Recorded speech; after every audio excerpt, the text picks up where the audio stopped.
Okay, so let's go back. So sabi natin guys, when we are talking about your Kohlberg, so si Lawrence Kohlberg guys, he was the one who now developed your theory of moral judgment, moral development. So always remember, basta Kohlberg, that's your moral, mo at ko, di ba? So magkasama sila, mo ko, charot lang. So that's your mo and ko or call me. Ayan. So that's your call me. So, kung ganyan guys, syempre, so that's call me or call mo ko. So that's your moral development. So what should we always remember about the theory of moral development? So si Lawrence Kohlberg guys, he actually believed and he's actually one of the followers of Piaget's work. And ang sa kanya nga lang is in-expand niya yung work ni Piaget. So what did he do? So he built on the work of Piaget, and then like Piaget, he believed that children can now form ways of thinking through their experiences. Okay, and this will now include understanding of moral concepts. It's understanding of moral concepts. Okay, so ano ba examples ng moral concepts na naniniwala si Kohlberg? So that includes your justice, rights, equality, and human welfare. Okay? Yun nga lang, what's the difference between Kohlberg and Piaget's work? So si Kohlberg, guys, he now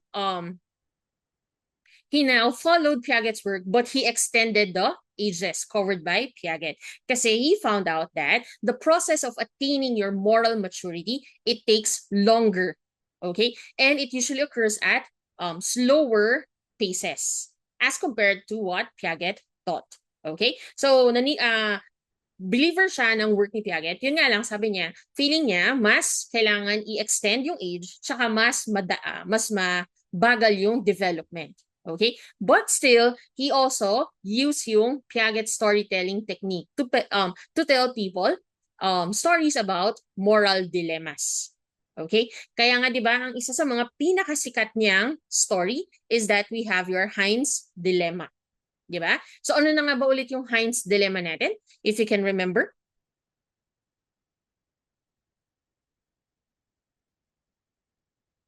Prof Ed po ito. Prof Ed.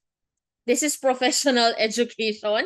It's child and adolescent learners and learning principles. Okay? Okay. So, for your Heinz dilemma, ano na nga ba ulit yung story ni Heinz? If you can remember.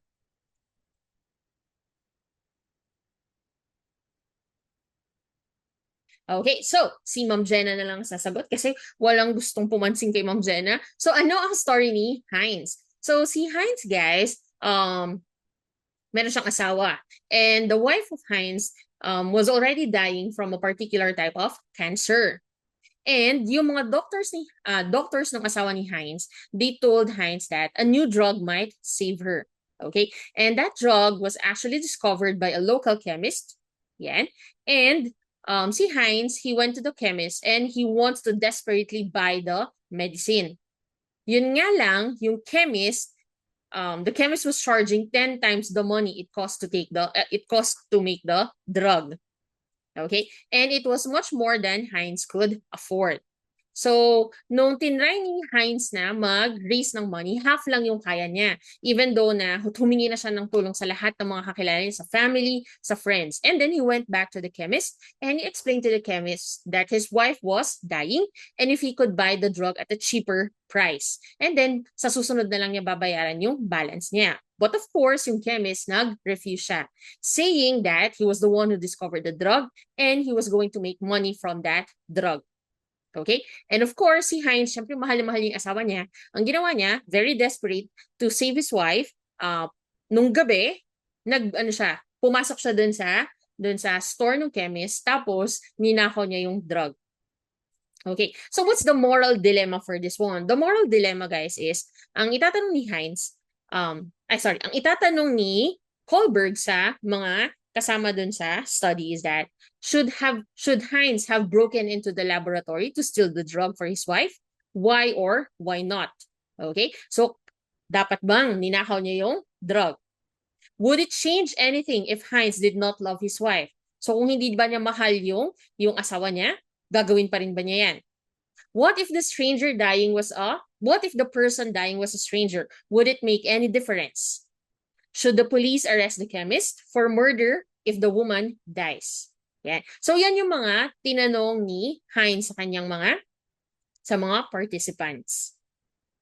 Okay? So kung kayo yan, ano ang ano? Ano ang sagot ninyo? Kung kayo, si Hines. Kasi for this story, guys, mas nakaka-relate ako dun sa chemist. Kasi I'm a pharmacist also. And then, pinag-aralan kasi din namin sa pharmacy kung paano ka mag-discover ng drug. So, from discovery to development, and to trials. So, meron kayong animal trials, meron kayong clinical trials, so that involves humans. Yan. So, alam nyo ba na ang isang drug, it usually takes 20 years from discovery hanggang, yun nga, hanggang i-market siya. So, that's 20 years. And then as in, kailangan mo ng maraming pera para sa development. So, that's why, when they are telling us na bakit, kunyari, katulad ng mga drugs natin ngayon, bakit ganito ka, mahal nyo binibenta? Okay. So why is a branded drug mas sobrang binibenta na mas mahal? Kasi usually that branded drug, lalo na yung pinaka-original na drug, yung pinaka talagang gumawa ng drug na yun, they discovered the drug kasi sila yung nag-test nun. So ang dami nilang ginastos. And then it's not all about kung magkano mo siya na-produce. Bago mo pa siya na-produce, syempre may ginastos ka. So parang ganun yung rationale siguro nung chemist dyan. Kaya sinasabi niya na ang tagal ko itong pinaghirapan, ang tagal ko itong dinevelop, so kailangan makuha lahat ng ginastos ko. Yan. Pero for Heinz, syempre mahal mo yung asawa mo, ayaw mo siyang mamatay. Tapos nandyan lang, within your reach, yung pang-treat mo. Tapos hindi mo lang ma-afford, kaya yan. Yan. So, di ba, ito yung moral dilemma ngayon sa number 4. Should the police arrest the chemist for murder if the woman dies? Lalo na sa Amerika, yung nagbaril ng CEO ng isang medical insurance, di ba? So they are crucifying him daw, according to news, they are crucifying that person kasi he killed one person, that's the CEO. But then, if you will, yung iba naman na sinasabi nila, na itong CEO na to, simula siya yung naging CEO, parang nilimit niya lalo yung kino-cover nung insurance. So kahit nagbabayad ka ng insurance, kapag ikaw nagkasakit, pagdating mo sa hospital, minsan hindi nila i-grant, i-cover yung kailangan mo. So what if you're a person with cancer, tapos biglang pagdating mo doon, kailangan mo ng anti-cancer drug, tapos hindi nila kinover, tapos hindi mo afford. So mamamatay ka. So parang ganun siya. So madami daw namatay dahil dito sa CEO na to, pero wala naman nangyari sa kanya. And then, here comes another person na binaril yung CEO, pero kinrucify siya. That's a moral dilemma. Okay? So, yan yung ginawa na experiment ni Holberg.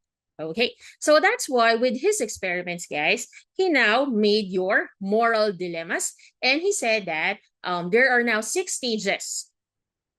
So, there are now 6 stages of moral development. And these 6 stages are grouped into 3 major levels. And that's your pre-conventional, your conventional, and you also have your post-conventional.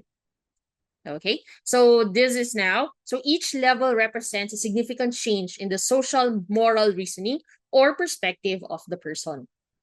Okay, kaya nga di ba lagi nilang sinasabi, kung hindi mo naiintindihan yung pinagdadaanan ng isang tao, huwag kang mag-judge. More of, be thankful na hindi mo naiintindihan.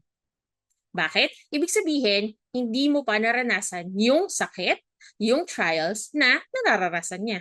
Kaya wala kang karapatan para i-judge sila. Ang maganda daw na gawin natin is be thankful na hindi ko siya naiintindihan kasi hindi ko pa siya nararanasan. Yung pain and suffering na nararanasan nila. Parang ganyan. Okay? So, for this one, guys, for the stages of development, we now have 6. So that's your pre-conventional. And the pre-conventional, that usually lasts from 3 to 7 years of age. And then you have the conventional, that's your 18 to 13 of age. And then you have your post-conventional, that's your adulthood. Okay, so this is now your Holberg. Okay, so let's move on to question number 2.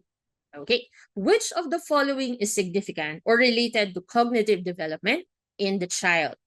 1 involving physical enlargement of the brain. Statement 2, 1 involving memorizing a poem. Statement 3, 1 involving increase in weight. Or statement 4, 1 involving feelings for a mother.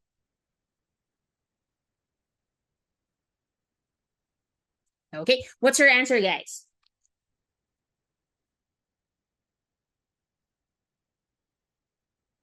Okay, now for this one, guys, ang lagi niyo lang tatandaan na keyword natin dito. So what's our keyword for this one? It's cognitive development. So usually sa Prof Ed, guys, ang napansin ko, kailangan alam mo yung mga different theories, yung mga principles, yung mga fundamentals. Siyempre, kailangan nating aralin yon. But sometimes the question, meron siyang halo na parang kahit hindi mo alam yung theory, so what if nagpanic ka tapos nakalimutan mo? Kahit hindi mo alam yung theory, guys, nandun sa question, yung clue. Kaya masasagutan niyo pa rin siya. Okay? Kaya nga lagi nilang sinasabi, sa professional education, ang pipiliin mo is the best for the student. Kung ikaw ang parang kung ikaw yung perfect na teacher, yun yung choice na pipiliin mo. Okay? So for this one, even though we don't know yung mga different mga significance or different factors under cognitive development, ano lang ang lagi niyong tatandaan? What is cognitive development? So when we say cognitive development, guys, it is what? It's your ability to think and reason. It's your ability to think and reason. It's your ability to store and retrieve information. Okay? So it's your ability to store and retrieve information. Basta, cognitive sa thinking yan. So yun lang lalagyan yung tatana. Basta cognitive, thinking yan. So sa lahat ng choices natin, guys, ano ang thinking? Sa tingin ninyo, ano ang thinking dito?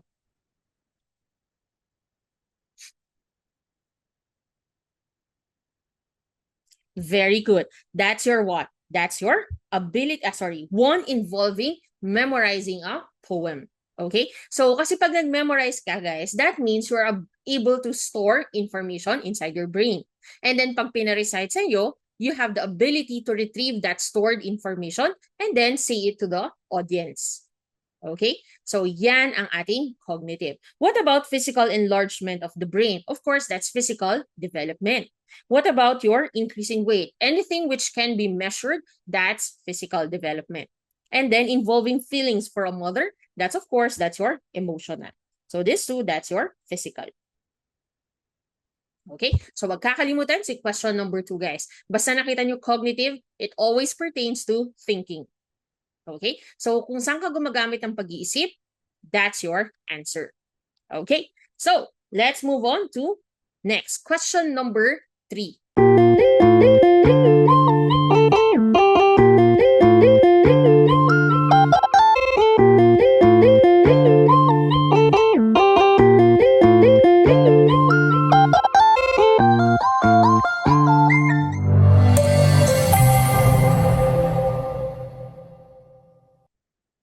Okay, now for question number 3, guys. It is an educational strategy embraced by DepEd, carrying its principles that all, that's your keyword, all children should learn together regardless of any difficulties or differences. Is it 1, outcomes-based education? Is it 2, internationalization of education? Is it 3, inclusive education? Or is it 4, global education? What's your answer for question number 3? Future teachers? Alam nyo, guys, ang isa sa mga napansin ko, pag kunyari, isa sa mga tips ko sa inyo for the let, guys, is kapag nag-join kayo ng mga ganito, sagot lang kayo ng sagot. Okay? Mas maganda na sagot kayo ng sagot, i-type niyo yung sagot nyo, kasi minsan mas maganda na, iba kasi yung effect kapag iniisip nyo lang, tsaka sinasabi nyo, tsaka yung iniisip nyo, sinasabi nyo, tsaka nakikita nyo. So kapag tinype nyo, nakikita nyo na, ang sagot ko letter A. Kung tama yan, mariretain. Pero trust me, alam nyo kung ano mas nare-retain, yung kung saan kayo nagkamali. Kaya huwag kayong mahihiyang magkamali. Walang nang-judge dito, guys. Kasi lahat tayo dito, we are all here to learn. Okay? So, kaya yun yung lagi sinasabi na, kahit na mali-mali yung sagot nyo, okay lang yan. Minsan maganda nga nagkakamali sa drills, kasi kung saan ka nagkamali, minsan yun yung lumalabas sa boards, tapos hindi ka na magkakamali sa boards. Okay? Kaya okay lang yan. Okay? Kaya okay lang yan kahit nagkakamali tayo. Wag niyo masyadong dibdibin, guys. Ang lagi niyo tatandaan, basta nagkamali, next time, try your best or Be better. Yun nga yung laging sinasabi sa akin ng kapatid ko. Ate, be better. Wala nang ibe-better to. Okay. So, for your question number 3. What's your answer for question number 3, guys? So, ano ang ating keyword dito? It's all children, regardless of any difficulties or differences. Of course, that's your letter C, statement 3. Okay? So, that's your inclusive education. So, what do we mean when we say inclusive education? Okay, so always remember, guys, your disability. So ano ba yung nag-drive sa inclusive education? So one of the drives that's why we propagated your inclusive education is because of disabilities. So disabilities is actually considered as one of the serious barriers in education. So one of the serious barriers in education, and this is across the globe. Okay? So that's why, parang sinasabi nila na porket may disability yung isang bata, hindi na siya nakakapunta sa school. So that's why they now made inclusive education. Because this now allows students of all backgrounds so that they can learn side by side, they can grow side by side. And then it will benefit everyone. Okay? Kaya nga masaya nung, di ba, ewan ko lang sa inyo ha, nung undergrad, masaya kapag meron kayong foreigner na kaklase. Hindi. Wala ba kayong foreigner na kaklase? Sa amin kasi, sa farm, meron kaming kaklase na Korean. I'm thinking. Medyo nami-mix ko na kasi yung kaklase ko at saka naging estudyante ko. Okay? Kapag estudyante ka, masaya na magkaroon ng kaklase na Korean. Pero kapag ikaw yung teacher, hindi masaya. Kasi kailangan mong mag-English simula start hanggang last. Okay? So, bakit siya masaya kapag meron kayong Koreans na or taga-ibang lugar na kasama or meron tayong mga iba-iba na mga kasama sa classroom. Bakit? Kasi we are exposed to different situations. Yeah. So we are exposed to different situations. Like, for example, you have a classmate with this disability. You have one classmate with this disability. And then you have this one classmate with a different race, a different ethnicity, a different religious belief. Ang saya pag ganun kasi ang dami mong natututunan. Sa akin ha, para sa akin. Masaya siya. That's why I had this one kasi siguro nung elementary ako, nasa all-girls school kasi ako. And then it's a Catholic school, all girls. And then nung grade 6, lumipat ako sa SLU here in Baguio. And then it's a co-ed. So from all girls, nagkaroon ka ng mga lalaki ng mga kaklase. At doon ko talaga na-realize, guys. Tapos, nung high school, from private, nag-public ako. Ayan. So, nung high school, nag-public ako. And then, nung college, nasa co-ed ulit ako na school. Ang pinagsisihan ko lang, guys, is nung college, hindi ako lumayo. Pero actually, di ko yata kaya yun kasi nung pinapapili ako, nag-stay pa rin ako dito sa Baguio. Okay? So therefore, guys, pag dito sa ating inclusive education, regardless of any difficulties, regardless of any differences, regardless of any race, kahit ano pa yan, we will all have your students learn and grow side by side, and then they will now benefit from this one. Okay. Now, what about outcomes-based education? Kasi tinatanong din to sa ating LET. What about outcomes-based education? So, nandyan na sa kanyang pangalan. We are concentrating on the outcomes. Kaya napansin nyo, napansin ko pala kasi I was the one na nung elementary kami at high school, guys, we don't, medyo madalang lang, lalo na nung college, medyo madalang lang na meron kaming teacher na magsasabi sa amin na, we will start with this chapter. By the end of this chapter, you have to know this. You should be able to compare, to differentiate. Dapat ganyan. Kailan mo lang naririnig yung mga ganun? Pag quiz na. Diba? Yung parang compare, tabulate, yung mga ganun. So usually, nung sa amin, guys, we'll start chapter 1. Tapos dire-diretso na. Okay? Tapos wala tayong sinasabi sa mga students na dapat ito yung maintindihan nyo, dapat ito yung develop nyo. But kung titingnan nyo sa mga books natin, di ba, meron doon na mga key concepts. And then, at the end of the chapter, i-check nila kung talagang natutunan natin. So that's like your outcomes-based education. So emphasis is placed and Parang naka-clearly articulate yung idea of what you expect from your students. Okay? So that's your outcomes-based education. Mas masaya yun, ano, kapag sinasabi niyo sa mga estudyante na ito yung in-expect. Kaya di ba, as future teachers, guys, ano daw ang dapat natin ginagawa pag first day? Kunyari, kayo. Ako, medyo maaga ako nagturo. I think I started teaching at 22 years old. O 23. Oo. Pagkatapos kong graduate, nag-boards, nagtrabaho lang, nag-aral ulit ako, tsaka nagtrabaho. And then after that, nagturo na ako. I think 22 or 23. That's why I've been teaching for, parang ano eh, I've been teaching for 15 years already. 15 years. Yan. So ano daw ang dapat natin gawin kapag first day of class, guys? We have to be very clear about what to expect from our students. You have to lay down your rules, your expectations from them. So ako pag first day, yun yung sinasabi ko na, number 1, I don't like a noisy class. Number 2, gusto ko pag nagtanong ako, sasagutin nyo. Ganon. Number 3, bawal humikab. Okay? Yes. So, as a teacher, very good. And then sila din, ano yung expectation? And as a student, di ba, hit na hit natin yun pag tinatanong tayo. In a 1/4 sheet of paper, you write down your name and your expectations for this class. Tapos ikaw, hindi mo pa nga alam kung ano yung subject eh. Basta nandun ka lang sa room kasi sinundan mo yung mga kablock mo. Tapos biglang, subject to, tapos kailangan mo pang kunin yung schedule, yung print out ng schedule, tapos titignan mo, ito pala, okay. Tapos gagawa-gawa ka na lang, di ba? Ayan. So, that's one of your outcomes-based education.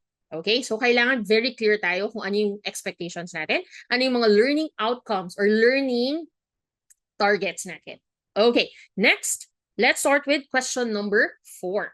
Now, for question number 4, according to Bronfenbrenner, what should the teachers and parents focus on so that their child can become what they are meant to be?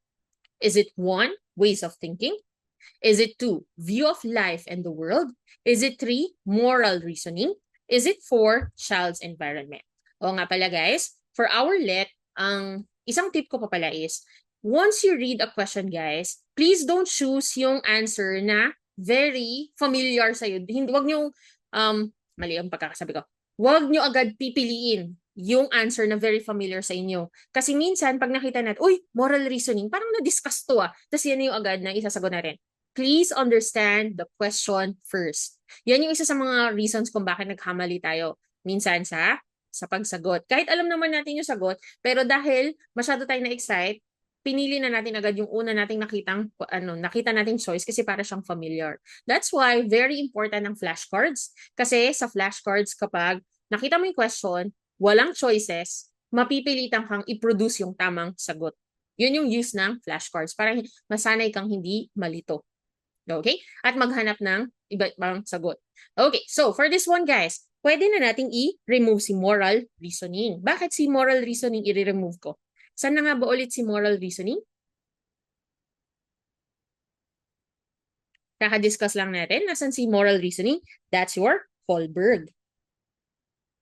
Okay? Kasi yan yung nakita ko sa iba. Pag nakita na nila yung moral reasoning, uy, parang familiar, ito yung hatay sagot. Kohlberg yan. That's not Bronfenbrenner. Okay? So, for Bronfenbrenner, guys, ano ang ating tamang sagot for this one? That's your very good. That's your 4. So, that's your letter D, child's environment. Okay? So, si Bronfenbrenner, guys, hindi niyo siya makakalimutan kasi ito yung theory niya na ang daming bilog. Yung maraming bilog-bilog. Okay? And bakit siya madaming bilog-bilog? Kasi si Bronfenbrenner, guys, what is his belief? He now believed that an individual's development is influenced by a series of interconnected So it's now a series of interconnected environmental systems. Okay, kaya siya bilog-bilog. So we have a small one, pa ganyan. Okay, kaya ang pampaalala ko dito si Bronfenheimer, B for Bronfen, and that's B for madaming bilog.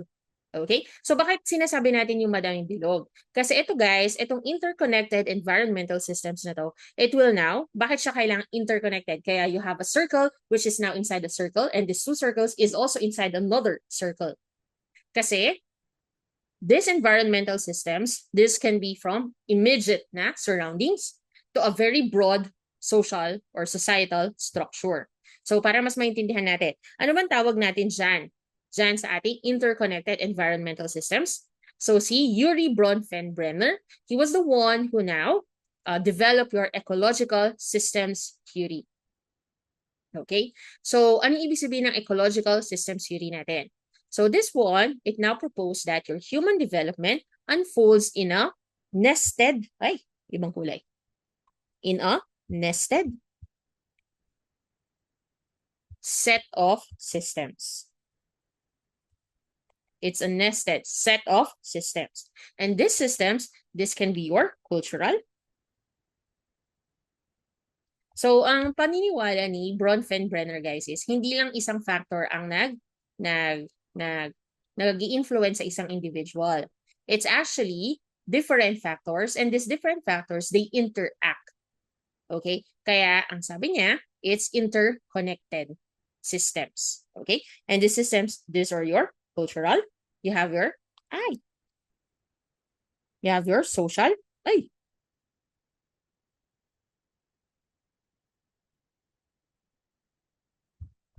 you have your social. What else? You also have your economic. You have your political. And of course, hindi lang ito, pati yung ating psychological. Ako isusulat yun. So it's not only just psychological, which can now influence the development of a child, but rather it's a series of interconnected systems such as your cultural, your social, your economic, and your political elements. Okay? Okay. So, now, the question, guys, is, ano yung mga systems na yan? So, let's just have a brief review. I know you already know this. So, para lang mas ma-retain sa atin. So, we have your different systems. So, let's start with the child first. So, dyan yung pinakamaliit, this one. So, we have the child here. Okay. Now, the child can now be influenced by its environment. And what do we call the environment? Which is yung direct or the immediate environment which can now directly interact or directly influence a child. That's what you call a microsystem. Okay? So dito sa microsystem, guys, there is direct social interaction of the child and its environment. Okay? So ano tong environment na microsystem na to? Ano ba yung mga nagkakaroon ng direct interaction sa atin?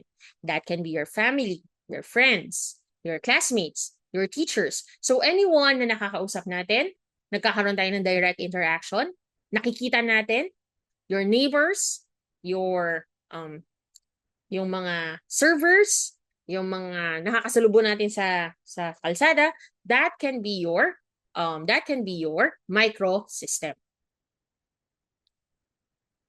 Okay, so that's your microsystem. Now, what about the next one? So after the microsystem, guys, let's expand. We now have your mesosystem.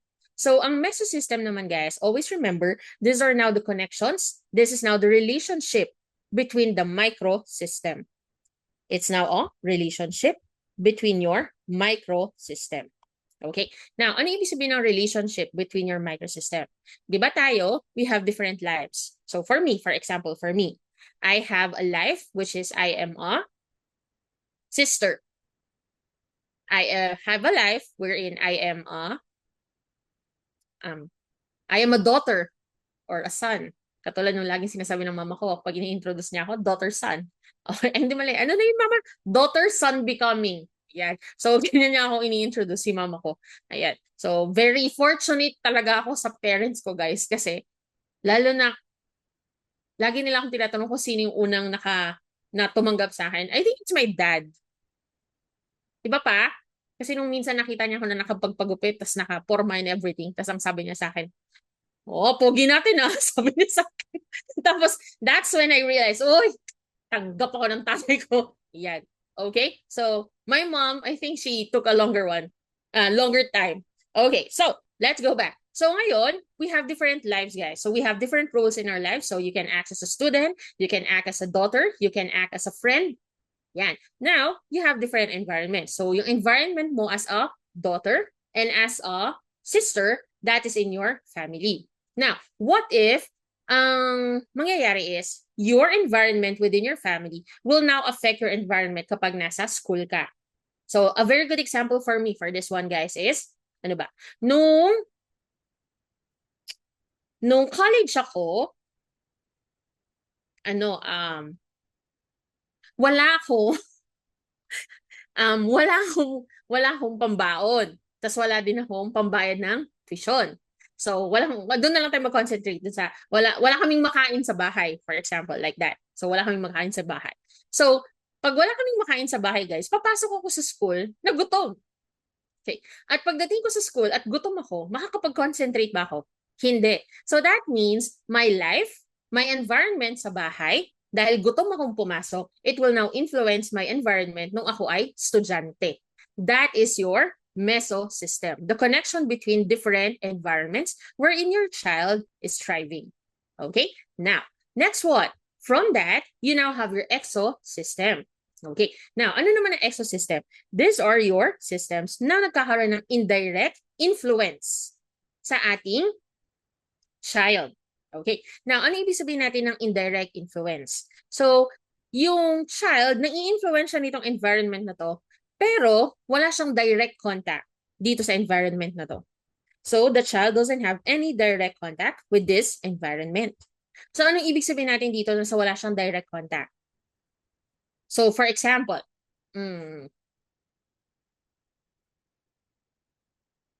okay, so let's say for example, you have a father and then may child. Now, yung tatay, galing siya sa work. Tapos nasigaw-sigawan siya, napagalitan siya, and then muntik na siyang masisante.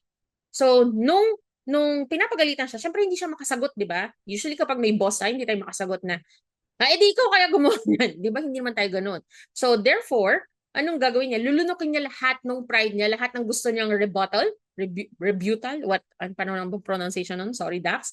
Yan. So, ang ano natin is, lulunukin natin lahat yon. And then, nagbi-build up yun sa atin. And then, pagdating sa bahay, anong gagawin ng father? Pwede niyang ilabas dun sa child. Okay? So, meron bang direct interaction yung child dun sa working environment ng papa? Wala. Pero is that working environment influencing the child? Yes. Kasi dahil dun sa working environment na yon, napapagalitan yung bata na walang kamalay-malay. So, naiwan lang niya yung laruan niya sa tabi. Pagdating ng tatay, sobrang pumutok na. Hindi lang siya nakachinelas, sobrang pumutok na. So, that is your exo system. It's an environment na hindi nagkakaroon direct contact ng bata, pero nai-influence pa rin niya kung paano yung experiences ng bata, yung development ng isang bata. Okay, now, what about your macro system? So your macro system, guys, this is actually yung culture of an individual. So saan ba pinalaki yung bata? Ano ba yung culture nila dyan? So aside from the culture, guys, ano pa? This can be your socio-economic status. So your socio-economic status, yung kanyang ethnicity, that's your ethnicity, your race, yan, or the specific society wherein a child lives. Okay, like for example, for me, I experienced growing up in Manila and growing up here in Baguio. When we grew up in Manila, guys, hanggang grade 5 nandun kami. Tapos nung pinunta kami nila dito sa Baguio, nagagalit ako sa parents ko. Bakit nyo kami inilayo sa Manila? Eh, nandun lahat ng friends mo, tapos nandun yung grade 5, grade 6 kasi ako nung lumipat kami dito. So, graduating ka na. So, sa lahat ng mga friends mo, nandun sa grad pic nila, tapos nandun yung mga pictures nila sa, ano na yun? Yung, ano natin? What do you call that? The one that you have your grad book, ganyan. And then, pag sa Manila, which is always thriving and halos lahat 24/7, pagdating namin dito sa Baguio, guys, naabutan ko pa yung Baguio na 6 o'clock, close na lahat ng establishment sa Session Road. As in, parang 5 pa nga lang yata. I remember walking down on Session Road when I was a elementary student. na halos wala ng open. Ngayon kasi iba na ang Baguio eh. Yan. So, parang sobrang nanibago ko. And then sa Manila, di ba, usually, very flashy. Yung parang makikita mo na mayaman talaga itong isang taong to. Yan. Or makikita mo na talagang mapustera talaga sila and everything. And then, dito sa Baguio, guys, ang nakakatuwa dito sa Baguio is, ang mga mayayaman dito, hindi mo alam na mayaman sila. Kasi sila yung pinaka-simple. Okay? Yung mga mayayaman dito, sila pa yung mga, alam niyo yung nakatsinelas lang, very, very as in. Parang meron pa kayong minsan nagbangko ako, na-shock ako kasi, ano siya, naka-boots, tapos putik-putik yung pants, tapos bigla niyang nilabas yung bayong, tapos puno ng 1,000 yung bayong niya. Ayun, tapos parang na-shock ako. Di ba? So, parang sabi, so doon yung makikita na, very humble. Ayun. So, that can be that can be one way by which your child can be influenced. Okay? Another example, meron akong isang school noon kung saan ako pinasok ng parents ko. Tapos sobrang arte ko daw magsalita at saka gumalaw and everything. Tapos naggalit yung papa ko kasi taga Baguio yung papa ko. Tapos sabi niya sa mama ko na, ay, ilipat ko yung anak mo. At hindi ko siya gusto magsalita. Sabi niya gano'n. Kasi parang ang pagsasalita ko, maarte talaga. Hanggang ngayon naman eh. Tapos, ngayon, syempre, di ba, from maarte, tapos biglang lilipat ka dito sa Baguio na sobrang simple ng mga tao. Kaya, sometimes, the environment, actually hindi sometimes, most of the time, all of the time, it will influence how a child grows. Okay. Now, lastly, we have your chrono system. Now, always remember when you say chrono means time. So, chrono means time. So, in chrono system, it will take into account time and then yung transition and changes, which now grows with time. Okay, so a very good example for this one is, meron kang isang bata, tapos 10 years siya na only child. Okay, and then biglang, nagkaroon siya ng ading, ng mas batang kapatid.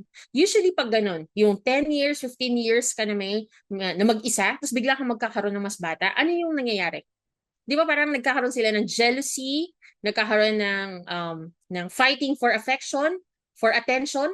Usually that will be for the first years of life. And then, pag medyo lumalaki na medyo as time passes by, what happens? You will see that the sister really, really, truly loves her younger sibling. As in, parang ang trato na nila doon is parang anak nila.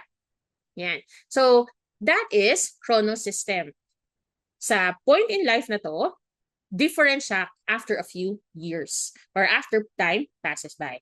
Okay? So that is now your chrono system. So wag kakalimutan guys, yung ating dinidiscuss, that's your ecological systems, and that is your Bronfenbrenner. So si Bronfenbrenner guys, that's now your child's environment. Okay? Okay. Next,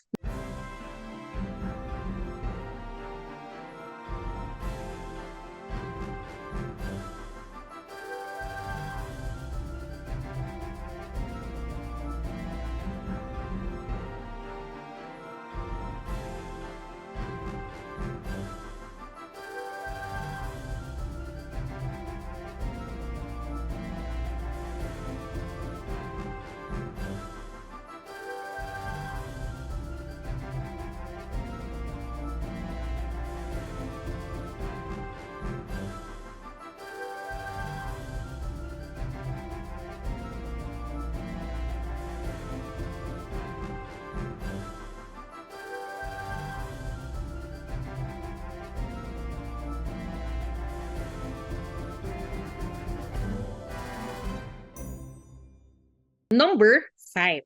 Okay, next, number 5. In the closing years of babyhood, what is a manifestation of progress in affective intelligence? Is it 1, authoring of vocal sounds? Is it 2, moving hands and feet? Is it 3, recognizing objects of touch? Or is it 4, showing different emotions?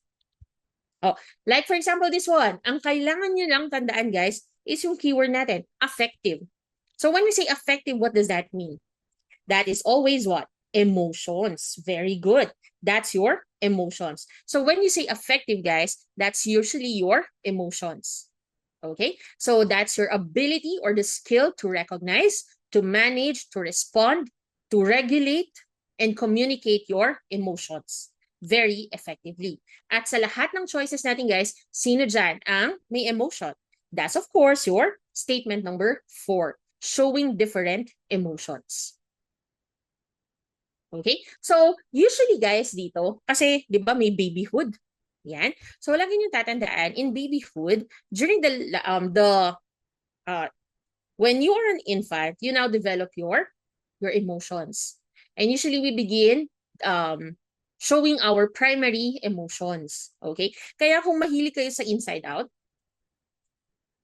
'di ba? So nakakatuwa tong movie na to, guys, kasi ipapakita niya sa inyo kung ano yung mga primary emotions. Okay? And what are your primary emotions? That's your joy. Kaya naalala niyo sa, I think it's the first Inside Out, the first movie. 'Di ba? Yung baby pa lang si, ano nang pangalan niya? R. Ano nang pangalan ng bata dun sa Inside Out? R ang pangalan niya, R? R? R ba? Help me. Help me, guys. Riley! Yay! Thank you. Si Riley. Okay, so si Riley, guys, naalala niyo, I think it's Inside Out 1, wherein, nung baby pa lang siya, ano yung unang emotion na lumabas sa kanya? Sino yung unang emotion na lumabas sa kanya? Di ba si Joy?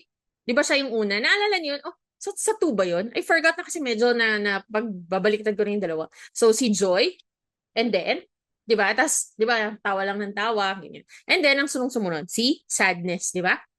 And then I forgot kung sino. I think ang sumunod si anger. Yeah. So those are actually primary emotions. Okay? So ang ating primary emotions, guys, they are often very strong and they are very, very easy to identify. Okay? And these are usually brought on by instincts. Okay? So yung instincts, yung primal needs natin, sila yung nagpapalabas ng ating primary emotions. Okay? So now, lagi nating tatandaan, guys, yung ating primary emotions, they serve as a way for adapting. Okay? Even if they are very painful. Okay? So actually, yung primary emotions natin, yun yung pinakamagandang part ng ating emotional development. Kasi yung primary emotions, pag naramdaman niyo yun, ibig sabihin yun talaga yung totoong nararamdaman mo na wala kang iniisip na iba. So yun talaga yung, kunyari, kumakain ka. Tapos, kinuha ng kapatid mo kunyari, ano na bang maganda? Okay. Kumakain ka ng chicken. So, ako, mahilig ako kumain ng chicken, guys. Ang ginagawa ko, tinatanggal ko yung balat, tapos ilalagay ko siya sa isang side. Tapos, kakainin ko na yung chicken. Yung laman ng chicken, lalagyan ko ng gravy and stuff. And then, pag ubos na yung kanin ko, tsaka yung ulam ko, doon ko kakainin yung balat. Kasi save the best for last. Okay? Ngayon, minsan kumakain kami. Nakita ng kuya ko na tinabi ko. Alam mo ginawa niya? Ay, kinakain yung balat. Tapos kinuha niya, tapos kinain niya. Tapos yung reaction ko na parang, matanda na kami nito, guys. Hindi na kami bata. Very recent lang. I think last year lang to. Yung reaction ko, nakatiro sa kanya kasi parang, I was saving that. Tapos yun. So ngayon, ang reaction ko is, kung primary emotion ang aking papaganahin, walang kahit anong control, it's just instincts. Ano ang magiging emotion ko? Di ba it will be anger? Di ba yung, magiging machine gun na. But because I am a well-evolved person, pero hindi ka din. So, syempre, kuya ko yon. So, kailangan mong i-control yung sarili mo. You have to self-regulate. Lagi mong titingnan, balat lang yun ng chicken. Kuya mo yan, kuya mo yan. Okay? So, that's now leading to your secondary emotions. Kaya lagi nilang sinasabi, guys, your primary emotions, we have to feel them. Kaya kung napanood niyo yung Inside Out 2, di ba? Nung dumating yung mga secondary emotions, anong ginawa nila doon sa primary emotions? Nilagay nila sa bottle, and anong ibig sabihin nitong nakalagay sila sa bottle? Ito yung sinasabi nilang bottled emotions. Okay? So that's what they call your bottled emotions. Okay? And ano ang ibig sabihin ng bottled emotions? Yung tinatago mo, yung emotion mo. You don't let yourself feel. And sabi nila, pag gano'n daw nangyari, nag-grow yung emotions na yan. Tapos bigla ka na lang puputok. Okay? Kaya di ba meron silang sinasabi na nakakatakot yung mga mababait na tao? Kasi kahit anong gawin mo sa kanila, hindi sila nagagalit. Pero huwag kayong maniniwala sa ganun, guys. Kasi naano lang nila, kinokontrol lang nila yung galit nila. And then, bigla ka na lang, may magagawa kahit gano'n ba niyan kaliit, bigla na lang silang puputok. Okay? So that's why, lagi nating tatandaan, we have to feel all the emotions. Kaya nga 'di ba nilagay nilang sinasabi na kapag yung kaibigan mo umiiyak, huwag mo sasabihin na tama na. Mali daw 'yun. When you see someone sad, huwag mo sasabihin na huwag ka nang malungkot. That's wrong. Okay? So, ang pinakamaganda daw doon is iiyak mo lang. Okay? O kaya yung pinakamasaya, yung tara, kain tayo, libre kita. Yun yung mga magagandang kaibigan, guys. Hindi yung tama ka na dyan, ang arte-arte mo. Di mo yung mga ganun tayo, no? Ano na yung mga iba nating mga kaibigan na ano, ang OA mo, yung mga ganun. Yan. Yan yung mga kaibigan na dapat na iniiwasan, guys. Okay? Yung mga sinasabi na ano, ang OA mo, hindi ganyan yung nangyari, yung mga ganun, yung mga gaslighters, dapat di natin yun inaano. Okay? So, going back to our question, guys, lagi nating tatandaan, when we say affective, that's your emotions. Okay, so that's for showing different emotions. Okay, next question number 6. In the closing years of, sorry. Number 6. Nasaan yung kodigo ko? Ayan. Number 6. Natasha is wondering why at age 14, she has not menstruated yet, while her friend Jana already experienced menarche at the age of 12. Which of the following principles is applied in the situation? Development is blank. Is it letter A, predictable? Is it letter B, rates vary? Is it letter C, is pattern? Or is it letter D, is continuous? Ay, nakita, yes. Okay, so, ano ang ating sagot dito, guys? For question number 6. So, ang lagi niyo tatandaan, guys, what's menarche first? Ano muna ang menarche? Kasi yun yung pinaka actually kahit di nyo alam kung ano ibig sabihin ng menarche, nandito naman yung isa, menstruated. Yes, menarche is your first menstruation. Okay? So, Natasha is wondering why yung friend niya at the age of 14 nagkaroon na. Pero siya na 14 years old, at the age of 12, nagkaroon na yung friend niya, pero siya 14 years old, hindi pa. So, menstruation is a type of development. Diba? It's a physical development. Okay? So, ang tanong guys is, bakit yung friend niya, 12 years old, nagkaroon na ng menarche or nagkaroon na ng menstruation, tapos siya na 14 years old, hindi pa? Very good. Kasi development happens in a chronological order. It's continuous. It's always predictable na ganito yung mangyayari. Yun nga lang, usually the rates, the speed at which it will proceed, it varies from person to person. Okay? So lagi nating tatandaan guys, development proceeds at varying rates from child to child. Okay?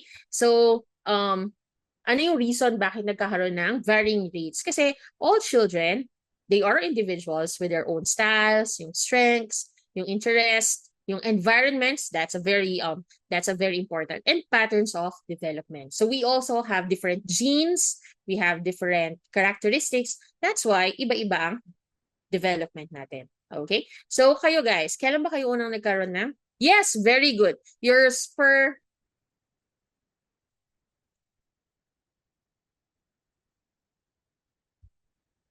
your spermaceae. Alam ko spermaceae yung pagkaka-pronounce dyan. Okay, kasi menarche, this one, and then spermaceae. Yes, spermaceae. Yung ating this one. Yan. Paano naman to? Kung ang menarche, that's the first menstruation. Paano naman sa lalaki? What's their first ejaculation? That's your spermaceae. Okay, yan yung first ejaculation nila. Okay, and kaya ito yung naalala ko, ito yung sinabi sa akin ng friend ko nung college na nung kinakausap daw sila ng mga teachers nila, they say that ang mga lalaki, kailangan nilang mag-produce ng sperm, kailangan nilang i-ejaculate. Okay? So, kailangan nilang i-release. So, ang sabi daw sa kanila ng mga teachers nila is, please don't be a tool for them for releasing. Okay? So, wag daw kayo magpapa-pressure na yun sa kanila. Okay? Kasi they really need it. Especially nung adolescents, di ba? Kasi we are controlled by hormones. Okay. So, next question. Number 7. On learning styles, how does a teacher consider her students in the upper grades? By teaching through verbal lectures, discussions, talking things through, and listening to what others say.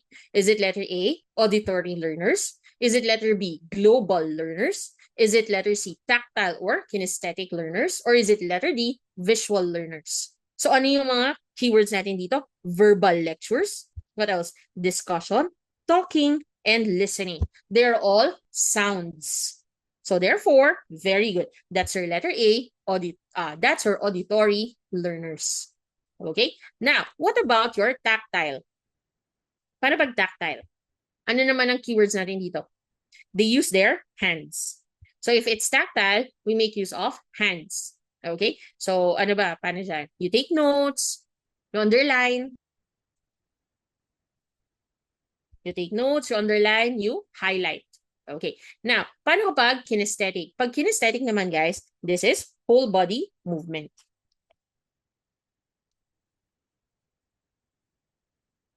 Your whole body is moving. Okay? So, ang pinakamagandang example natin dito is PE. Di ba, nung undergrad, grabe yon. PE is, sa school kasi namin ang PE namin, aerobics.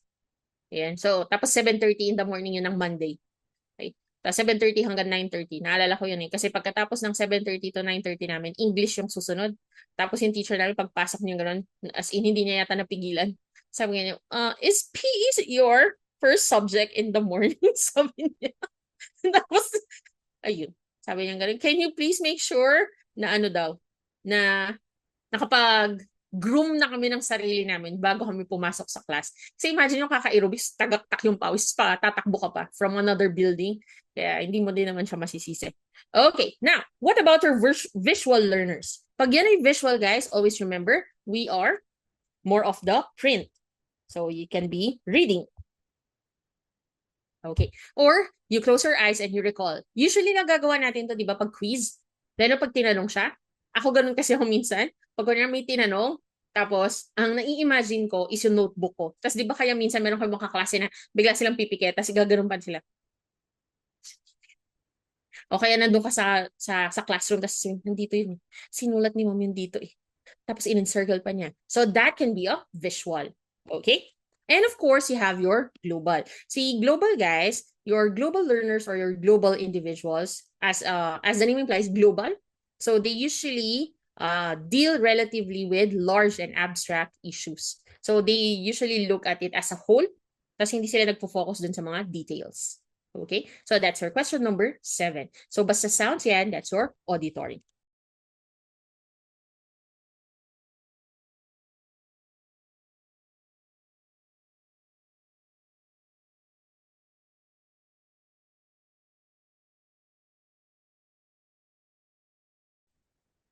Okay, next, number 8.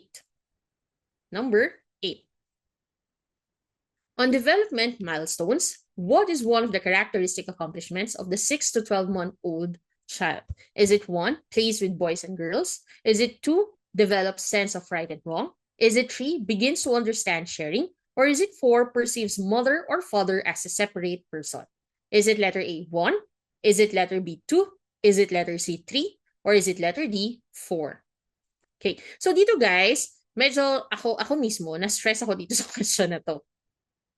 Bakit? Kasi mali yung pagbasa ko. That's why sabi ko sa inyo guys very important kapag sumasagot tayo sa board exam, you encircle, you underline keywords. Very effective yan guys. Kasi kanina, nung nagre-review ako, medyo nalito ako kasi ang pagkabasa ko ay 6 to 12 years old. 6 to 12 years old. Tapos nung binasa ko ulit, ay, ang tagal, bago ko binasa ulit. 6 to 12 months pala. Okay? So that's why you have to encircle keywords para mas madali natin maintindihan yung question. So if that is 6 to 12 months na child, that means nasan siya? Nasa infancy to toddler. Diba? So nasa infancy to toddler stage siya. So therefore guys, if that's infancy or toddler, ano yung pinaka-accomplishment niya? Infancy to toddler. Ano yung accomplishment niya? Infancy and toddlers, of course, they don't play with boys and girls. That's usually for preschoolers. Of course, your toddlers, they don't know what's right and wrong. Kahit mag-no ka na mag-no dyan, walis. I mean, meron yung iba, pero usually ano na siya, sa early childhood na nila naiintindihan yun. Pag sinabi mo, that's bad, naiintindihan na nila. Pero pag infant yan, kahit anong gawin mo, walay. Diba? Begins to understand sharing? No. They don't understand abstract, diba? Yung abstract mga concepts pa. So, ang pinaka tamang sagot dyan, guys, is your letter D. 4. Perceives mother or father as a separate person. So, paano natin i-defend itong answer na to? Always remember, guys, lalo na yung mga may pamangkin, di ba? So, yung mga may pamangkin na mga infants or mga babies pa, usually, di ba, tinuturuan natin sila mag-words, mag-sound ng words, or magbigas ng words. And usually, ano yung mga first words na tinuturuan natin sa kanila?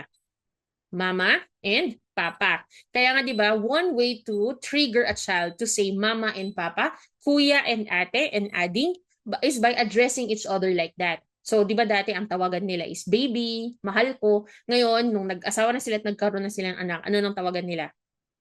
Mama and papa. Mommy or daddy. So ang tawag nila sa partner nila is daddy, mommy, mama, papa. Tapos pag tinatawag nila yung panganay niyong kapatid, kuya, kuya dito ka. O ading dito ka, 'di ba? Bakit? Kasi you want the children to follow your example. Okay, so going back to our example, guys. 'Di ba tinuturuan natin yung mga bata na si mama, 'di ba? Sasabihin mo lalo na yung mga parents, 'di ba? Mama, 'di ba? Tapos meron pa yung iba na katulad ng mga iba kong friends, ang gusto nilang unang word ng anak nila is mama. Yun. Tapos pag sinabi mo sa kanila na ay kamukha naman ni ano nung asawa nila, nagagalit sila. Kasi nga 9 months nilang dinala, tapos ang kamukha is yung asawa nilang lalaki. So nagagalit sila. Hindi, kamukha ako, sasabihin nila. So ngayon, saan sila babawi? Dapat yung first word sila. So mama. 'Di ba? So yun yung una natin sabi. Mama, papa. And then as the infant grows, from infant into a toddler, di ba kaya na niyang i-differentiate? Pag nakita na yung mama niya, sabi, gaganon sila, di ba? O kaya pag nakita nila si papa. Yan. So that means, can they differentiate kung sino yung mama and papa nila? Yes. Okay? So that's why the correct answer here is, they now perceive mother and father as a separate person. Kasi they know who is mama and papa. Pwede nilang ituro, tapos pwede nilang sabihin, oh, kay papa ka, tapos kay mama ka. So alam nila kung sa kanino sila sasama. Okay? So that's question number 8. Okay. Next, let's start with question number 9. On child and development, at what stage is it best to inculcate knowledge and appreciation of career and professional values? Is it letter A, infancy? Is it letter B, adolescence? Is it letter C, babyhood? Or is it letter D, late adulthood? Kailan daw natin ilalagay? Siyempre, di ba? Latanggalin na natin tong late adulthood. Kasi ano, on child and develop. Child eh. So, kailan tayo nagbibigay ng career and professional values? So, dito guys, kahit hindi nyo alam to, pwede nyo siyang i-base sa experience niyo. Lalo na kayo kasi kayo yung mga graduate ng K-12. Remember in K-12, di ba? Meron tayo STEM. Meron tayong, mali. Meron tayong strands, rather. So we have different strands. And these strands, they have specific academic pathways. So lalo na sa senior high, di ba? So meron tayong STEM, yung science, technology, engineering, and mathematics. And then you have your HUMS ba ang tawag nyo doon? HUMS, humanities, social sciences. And then you have your EBM, your accountancy, business, and management. Okay. So bakit para saan yung mga strands na yan? Bakit tayo pinag-undergo ng strands? Kasi, di ba, papapiliin kayo. Saan mo ba gusto? Sa STEM, sa HUMS, or sa EBM ba? Kasi pipiliin mo yung strand mo kung ano yung iyong interest. And from that, dun ka mag-branch out ng iyong career goals. Yung career, yung profession na gusto mo. Para daw mas madali sa atin na, kunyari, nasa STEM ako, lahat ng interest ko, yun lang yung aaralin ko. So pagdating ko sa college, mas madali na kasi yun na yung nasa interest. Hindi katulad dati na ang broad lahat pag-aaralan mo. Okay? So the strands, it can actually help your students to, decide on their future career path. Okay? So, actually, ang isa sa mga sinasabi ko noon, lalo na nung high school kami, nung 4th year high school, tapos mag-fill out ka na ng mga exams for college, lahat kami, Hindi namin alam. Lahat ng mga kaklase ko, walang may alam. Anong gusto mo? Anong gusto mo? Tapos as in, lahat kami parang, hindi ko din alam. Ano bang trabaho ng nursing? Ano bang trabaho ng ganito, ng ganyan? So, we usually stick to yung mga usual, yung mga alam. Like, nung batch ko guys, dun yung sobrang daming may nursing. So, yun yung thousands and thousands yung nag-nursing. So, ang dami ko mga klase na nag-nursing. And then, meron yung iba, syempre, yung nag-engineering sila mostly, yung mga lalaki, engineering. And then, ano pa ba iba? Yung iba na intermed sa UP. And then, yun yung mga sikat. And then, here comes me. Tapos sabi nilang ganun. Ako lang sa buong batch namin, we are 147 yata sa City High, sa Baguio City National High School. Tapos ako lang yung nag-iisang nag-pharmacy. Tapos nakita pa nila na pharmacy yung pinag-applyan ko sa UP, sa UST. Did I take CEU? Hindi yata. So, sa UP, sa UST, tsaka sa SLU. Tatlo lang yata kung saan ako nag-exam. Yan. Sa UP, sa UST, tsaka sa SLU. Tapos lahat yon farm yung kinuha ko. Tapos lahat sila sinasabi nila sa akin na buti pa si Jenna alam niya yung gagawin niya sa buhay niya. Kasi yung mga klase ko nung high school, guys, as in, sa isang school, ito yung kukunin nilang course. Yung isang school, ganito yung kukunin nilang course. Yung isang school, ganito yung kukunin nilang course. Iba-iba. And it's very far apart from each other. So for example, sa isang school, nursing. Sa isang school, accountancy. Tapos yung isang school, engineering. So hindi talaga as in, kalat-kalat yung choices nila. Tapos ako lang daw yung nag-iisa sa buong batch namin na pharmacy, pharmacy, pharmacy. Tapos sabi nila, ang galing mo naman, Jenna, kasi alam mo na kung anong gusto mo. Hindi nila alam, hindi ako ang may gusto nun. Di ba, ma? Kung nakikinig ka ngayon, siya. Kasi nung nag-a-apply na ako for college, guys, I asked my mom, ma, anong kukunin ko? Kasi ang sabi niya, ano bang gusto mo? Ang sabi ko, mechanical engineer. Kasi syempre, guys, ganito ako, di ba? So gusto ko yung, natutuwa kasi yung sa may mga ganun sila. Yung ganun. Ano yun? Yung kung saan nila nilalagay mga plano. Yun, yun. Kung ano man ang tawag doon sa ganun. Tapos may mga T-square. T-square ba yung tawag doon? Yun, gusto ko yun. Gusto ko yun. Tapos sabi ni mama, bakit magaling ka ba sa math?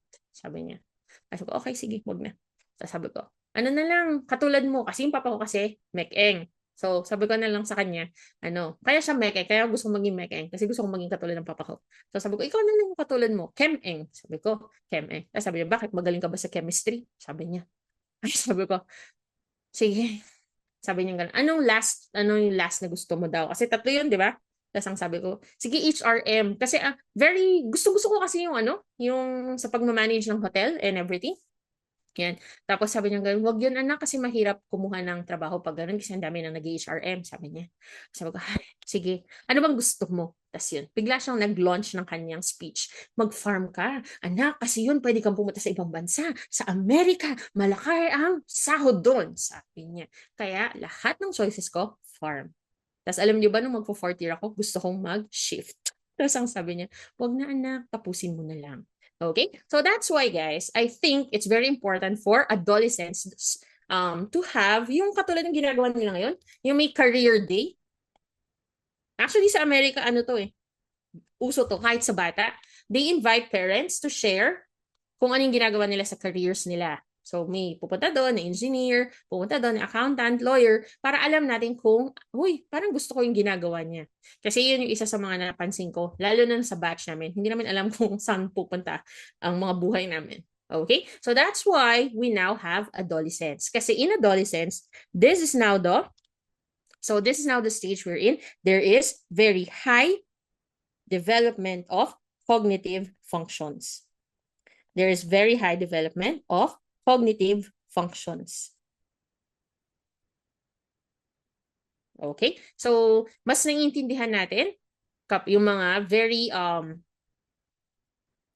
complex na knowledge about career choices. Okay? So, yan ang question number 9.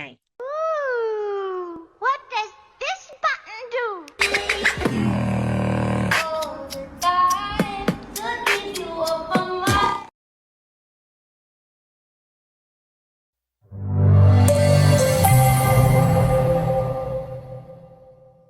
Okay, next, question number 10. On developmental task, helping teenage children become happy and responsible adults is seen in blank. Is it letter A, late adulthood? Is it letter B, early adulthood? Is it letter C, middle adulthood? Or is it letter D, adolescence? Okay, on developmental task, helping teenage children become happy and responsible adults is seen in blank. Oh, ano ang sagot natin dito? So, tayo daw. So, tayo to. Itutulungan natin yung mga teenage children become happy and responsible adults. Yan. So, di ba, sasabihin natin dito na ako nga hindi happy at responsible, paano ko tutulungan yung iba? Okay? So, ano ang sagot natin dito? Yan. Kaya kayo guys, kung nasa 20s pa lang kayo, yan, anuhin yung i-enjoy niyo yan. And you say sorry to the people that you called old. Nung 20 kayo, ngayon 20, di ba? Pag 30 plus na, tinatawag yung matanda. Yan. Bala kayo, kayo din. Pag nag-30 kayo, ma-hurt kayo pag tinawag kayo matanda. Okay, so, ano?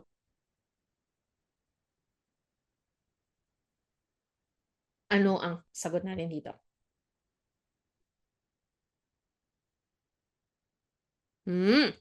Lang yung tatandaan, teenage children to. So kung teenage yan yung mga 13 years old to 19 years old. And if it's early adult, that means you're in your early 20s. Early 20s ka. Tapos may teenager dyan. Sa tingin mo,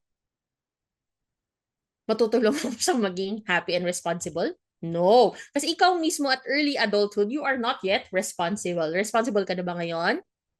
Ha? Kasi ako, magfo-40 na pero hindi pa rin ako responsible. Ayan.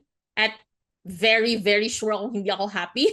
Hindi, joke lang. Happy na. Hindi ko alam. Okay, so, let's go back. So, kailangan nating tulungan yung mga teenage children to become happy and responsible. That means, dapat medyo malayo yung age gap natin dito. Diba? Kasi kapag early adulthood, you are kakagaling mo lang sa pagiging teenager. Hindi ka pa responsible at hindi ka pa happy. Okay, so you can't help them become happy and responsible. That's why the correct answer here is letter C, middle adulthood.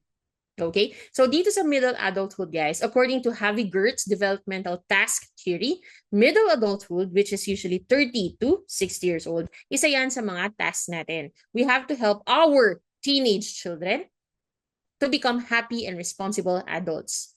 So, kaya yung mga kabatch ko, yung mga anak nila, teenager na. Okay? At pag nakikita ko, nai-stress ako. Okay? Kasi dati, parang hawak-hawak ko lang silang binubuhat na ganun. Tapos ngayon, high school na sila. Okay? So, aside from helping adolescents or teenage children to become happy and responsible, ano pa yung mga developmental tasks ng middle adulthood? So, usually, dito na natin makikita yung mga tita natin. Anong ginagawa nila? So, di ba dito sila yung nagjo-join ng mga groups? So, ay, pumunta ako sa Rotary. Tapos, ano pa? Meron silang mga church groups.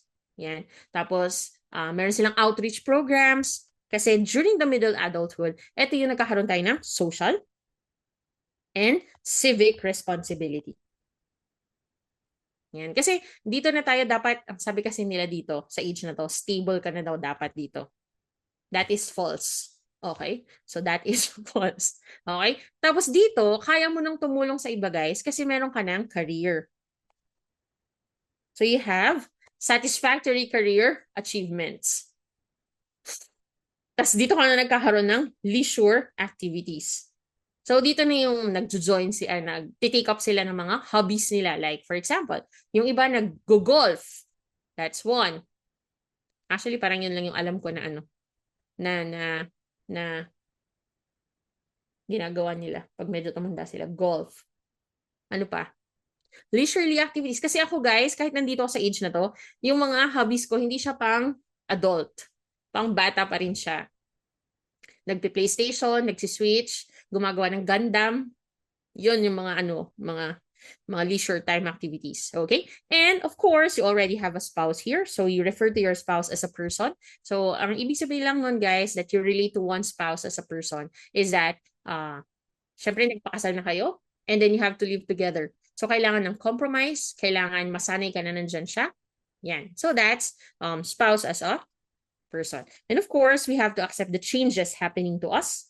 So yung masakit na yung likod mo, yung tuhod mo, pag nag-bend ka, pag tayo mo, parang mamamatay ka na, ganyan. Okay? And yung pinaka-sad is adjusting to an aging parent. Okay? So that's it for your middle adulthood. Okay? Next, question number 11. In Freud's theory of psychoanalysis, which best reflect the ego of a child? Is it letter A, trust? Is it letter B, self-identity? Is it letter C, confidence? Or is it letter D, autonomy? Ah, yes! Nagzuzumba! Yes! Nagzuzumba! Yun din, isa yun sa mga favorite nilang gawin. Aside from golf and Zumba, ano pa bang ginagawa nila? Na leisure activities. Yung may walking. Iniisip ko kasi yung mga kabatch ko eh. Kung anong ginagawa nila. Wala kasi akong kaibigan guys, kaya wala akong ma-relate. Tapos yung mga kapatid ko nakahalos ka-age ko din, ganun din yung mga gusto nila, naglalaro lang kami. Actually, ayaw namin lumalabas ng bahay. Yes! Plantito, plantita, nagtatanim. Oh my God, I did that. Oo nga, no? Ang galing nyo. Okay, so, this one.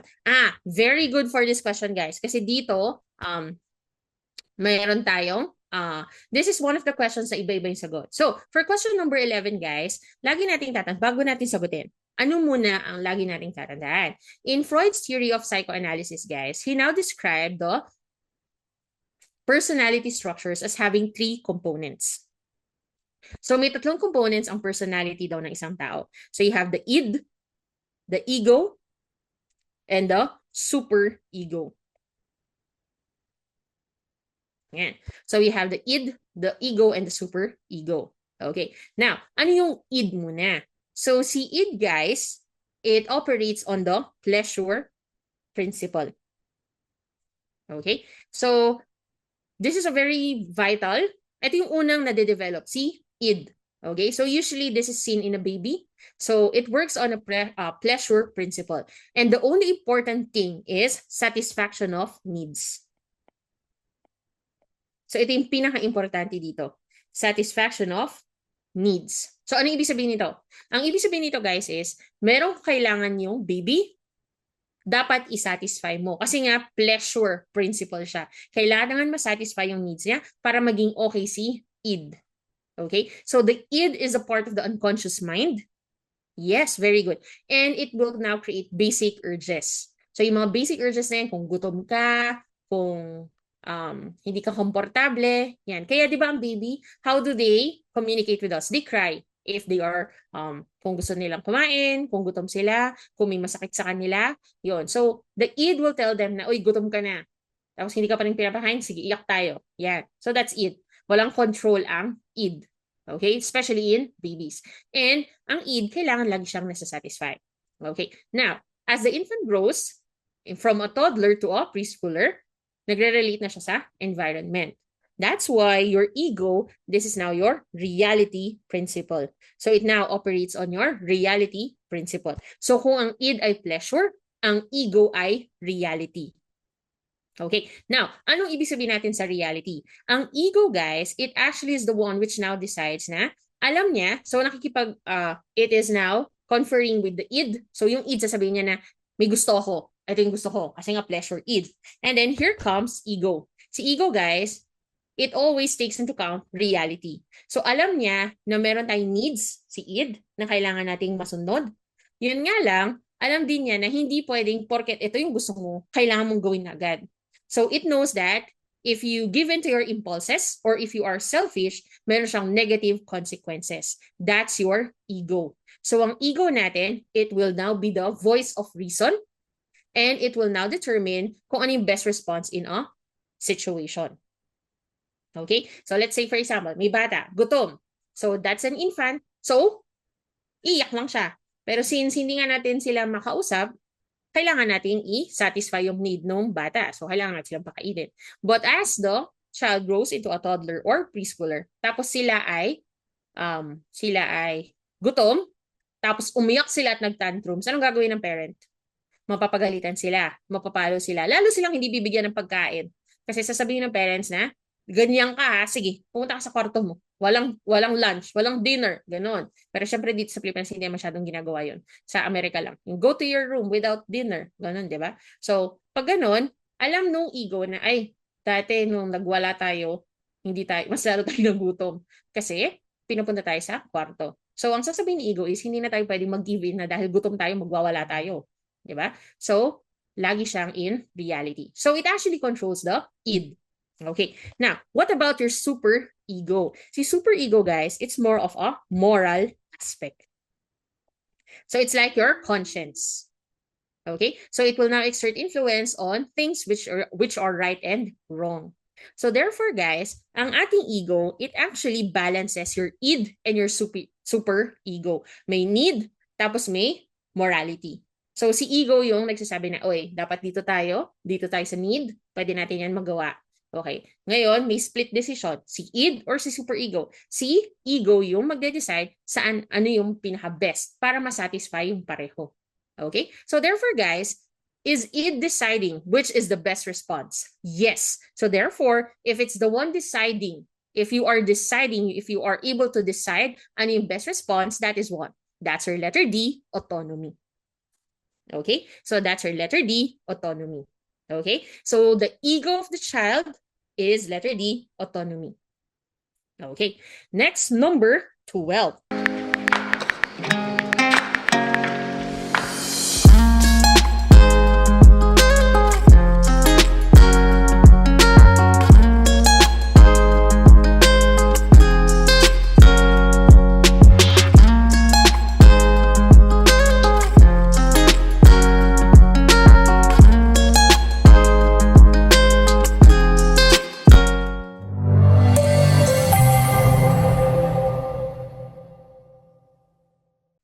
When a little girl who says she wants her mother to go on a vacation so that she can marry her father, Freud believes that she's voicing a fantasy consistent with, is it letter A, crisis of initiative versus guilt? Is it letter B, Oedipus complex? Is it letter C, Electra complex? Or is it letter D, theory of mind? So ano yung ating keyword dito? It's a girl. Tapos yung girl na yung gusto niya, pakasalan yung tatay niya. Parang never ko tong naramdaman nun. Gusto kong maging si Papa. Ay, lalaki nga talaga ako, ano? Kasi usually, ang nangyayari sa mga lalaki, gusto nilang maging, di ba, there is, parang nagkakaroon ng Oedipus complex pag lalaki. So, view nila yung father nila as kalaban. So, kalaban sa attention ng mother or the love of the mother. And then, as the guy grows up, nawawala yung gano'n na thinking niya. Kasi ang titignan na lang niya is yung tatay niya is equal niya or kasama niya. Yun yung nangyayari. Kaya hindi lahat ng lalaki may Oedipus complex. Kasi instead of looking at their father as yun nga, nakalaban, ang iisipin nila, gagayahin ko na lang siya. Kasi hindi ko siya kayang talunin. Parang ganun yung nangyayari. Okay? So, for this one, guys, of course, it's the girl. Ano ba yung opposite ng Oedipus complex? That's your Electra complex. So if it's a boy or if it's a male, that's your Oedipus. So yung male na child, nagkakaroon siya ng romantic feelings sa mother. Kapag yung female na child, nagkakaroon ng romantic feelings sa tatay, that's your Electra complex. Very good. Very good. Okay, next, number 13.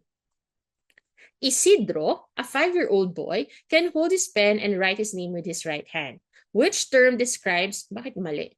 Isidro's action or behavior. Is it letter A, development? Is it letter B, maturation? Is it letter C, growth? Or is it letter D, learning?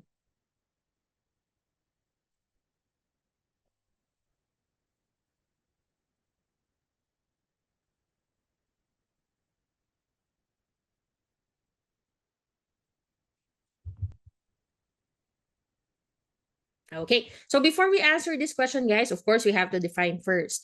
So, ano ba ang development? So, when we say development, guys, there is now an increase in function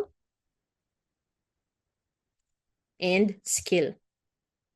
So, there is now an increase in function or skill. So, when you say maturation, guys, it's a series of physical changes. So maturation is a series of physical changes wherein it's related to your genetic influences or your gender, or it can be independent from the environment.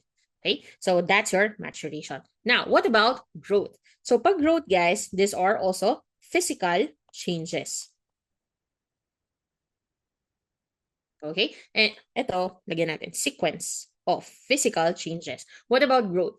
Growth are physical changes wherein you can measure them.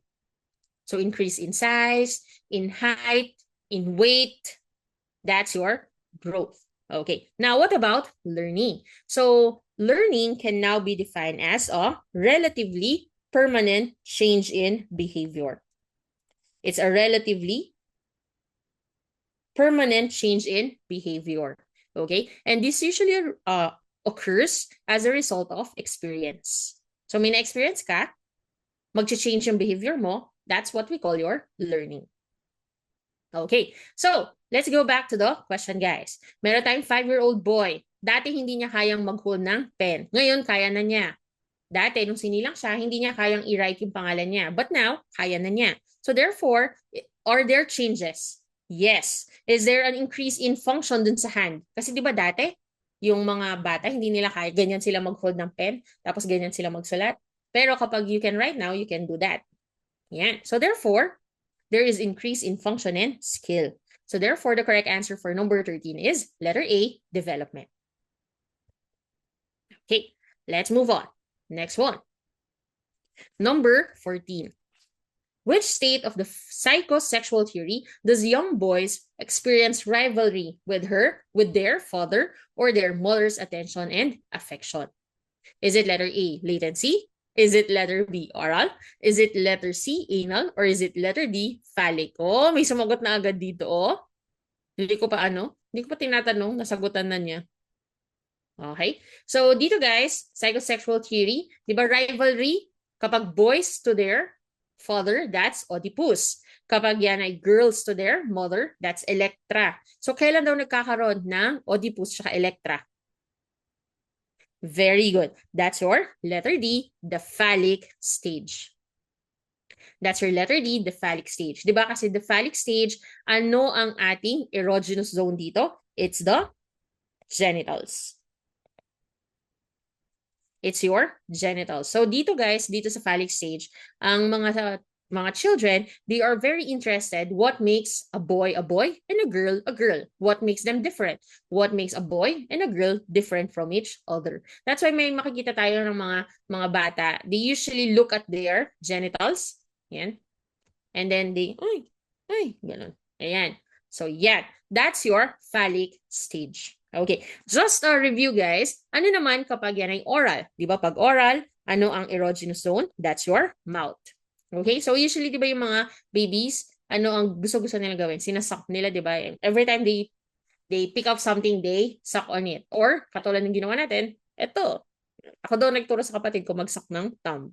Okay, next. Paano naman kapag anal? As implied, anal is your anus. So, there is now, so meron tayong time nung bata tayo na very satisfying sa atin kapag tayo ay naka-eliminate ng feces or naka-retain ng feces. So, this is the time that there should be toilet training. Okay? So, that's your anal stage. Kaya siguro doon natin, doon natin nakuha yung hindi pala tayo, sa Amerika, kapag when they try to describe someone who is very obtuse or very perfectionist, yan, ang tawag nila, anal doon. Anal daw, ang description nila. She's anal. So, bakit she's anal? Kasi pag anal ka, you are a perfectionist. Tapos, very controlling.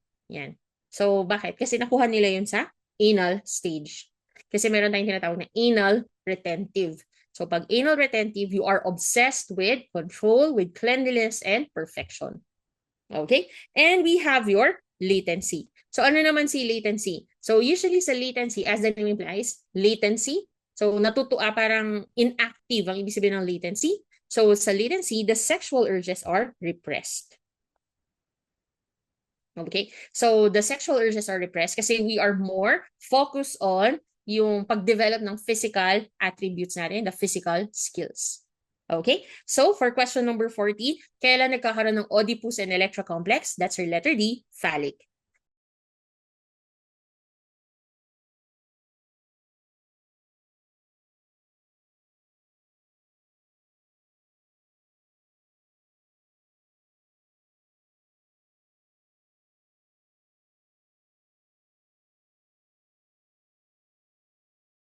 And we have the last question for tonight. 15-year-old Marie, preoccupied with her disgusting appearance and seemed depressed most of the time. What is the best thing her parents can do to help her get through this difficult time? Is it 1, offer practical advice such as clothing, suggestions to improve their body image? Or is it 2, ignore her self-preoccupation because their attention would only reinforce it? Is it 3, encourage to shape up and not give in the self-pity? Or number 4, kid her about her appearance in the hope that she will see how silly she is acting. Okay? So, guilty ang ating mga parents. Actually, hindi naman parents. Guilty yung mga tita at tito natin dito. Lalo na sa kid her about the appearance. Pero dito, hindi para makita how silly she is acting. Dito, para malaman mo talaga na mataba ka na. Ganun. 'Di ba? Uy, ang taba-taba mo na. 'Di ba? Kaya ayaw natin pumupunta kapag reunion. Kasi yun lang sinasabi nila, ang taba-taba mo na. Okay? So, lagi nating tatandaan, guys, is we want to help her get through this difficult time. So, we want to be as supportive as possible. So, therefore, anong pinaka-supportive na choice dito? That's your 1. We can offer practical advice. Okay? So, that's your question number 15. Okay. Now,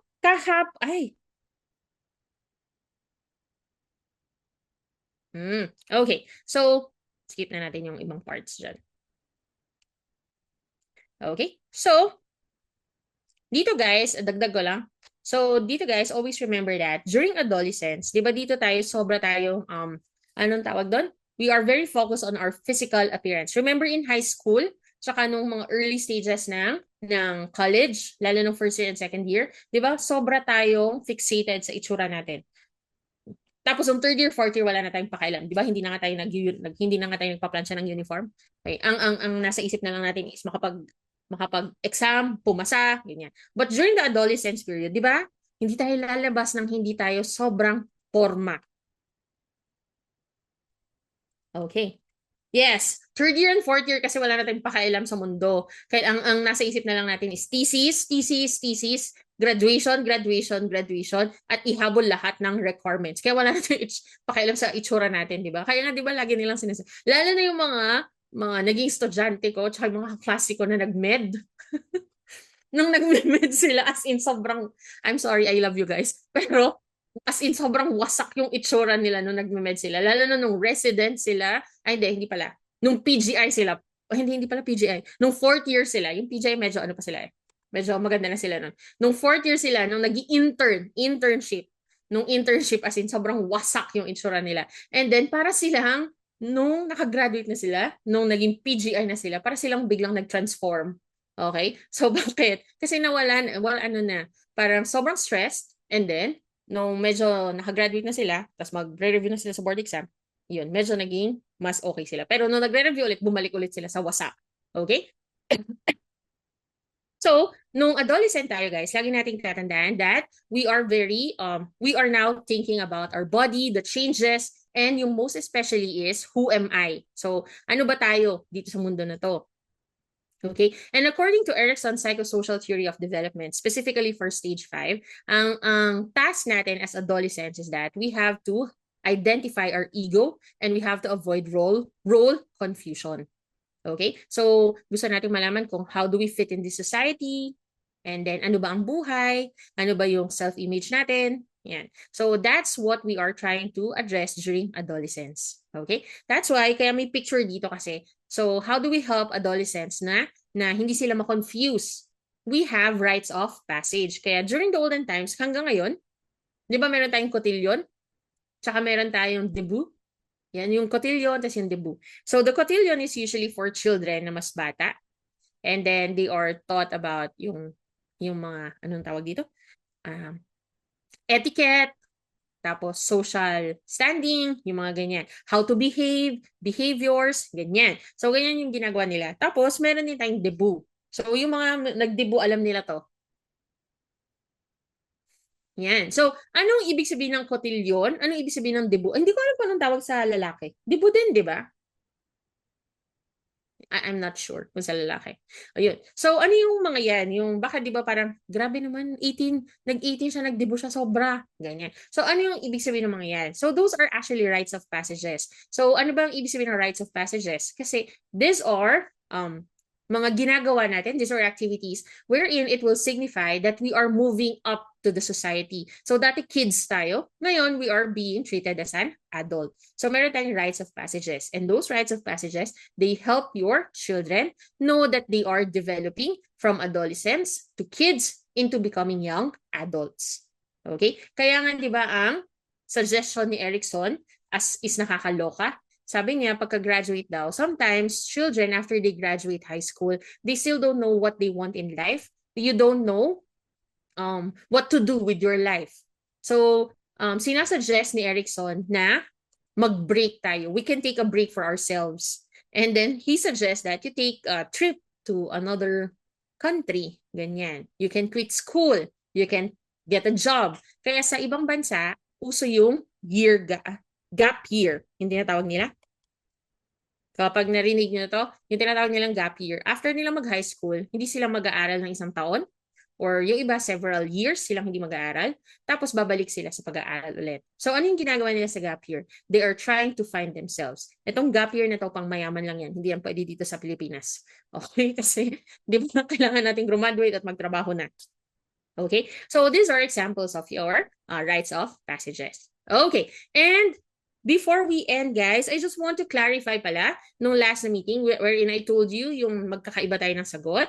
Ayan. So, after much reading and after very numerous discussion with others, and then lastly, nahiya kasi ako pero tinanong ko na din kay Dr. Balmeo. Thank you, Dr. Balmeo. Ayan. So, I asked Dr. Kinapalang ko na yung mukha ko. Ma'am, ano sagot dito? Sabi ko. So, ang sabi niya, it's letter A, learning style theory. Okay, so I'm sorry for this one, guys. I think my answer before last meeting was multiple intelligence, but this one, it's biological and development set of characteristics and teaching methods and strategies. That's your learning style theory. Okay, so iko-correct ko yung sarili ko. Bakit learning style yung sagot? Kasi ang learning style, it refers to a student's preferred method of absorbing and processing information. Biological and developmental set of characteristics. Okay? So like for example, kung visual learner ka, katulad na diniscuss natin, mas natututo ka kapag yan ay pictures, graphs, movies. Yan. Kapag ikaw ay auditory, so that's a biological and developmental set. Mas gusto mo ng music, ng discussion, ng lectures, ng recordings. Yan. So that's your learning style. It's the preferred method of absorbing, of learning and processing information of an individual. Now, ano naman si multiple intelligence theory? Si multiple intelligence theory, guys, ang ano niya is that it proposes that people have different sets of intelligence or strengths. Okay? So, mas nagpo-focus siya sa strengths, sa intelligence ng isang tao. Yun yung multiple intelligence. But if it's learning style, learner's biological developmental, that's your letter A, learning style theory. Okay, so thank you guys for the last meeting, yung last na review natin na ni-raise nyo to, na magkakaiba tayo ng sagot. So I took note of this question and then I asked Dr. Balmeo. Ayun, so yan yung tamang sagot. Okay, so letter A, learning style theory. Okay, so that's it for tonight, guys. We're actually finished. So, for those na nasa TikTok and those who will take the September 2025 na nag-join for today, I'll see you on Saturday. But of course, yung mga naka-enroll din sa March 2025, if you have time, let's all join my live on Saturday at 3 p.m. sa TikTok ko, hindi sa TikTok ng LEAP. And then we will have your usual 15 questions of practice questions. And then we will now announce and we will draw the name for the scholarship and we will announce the winner. Okay? So, yan ang ating last na let na review for this review. Next week, we will now have your final coaching. Okay, so I hope you learned something from me, guys. Ayan. So, thank you sa panonood at sa pagsagot. Thank you very much. It's highly appreciated.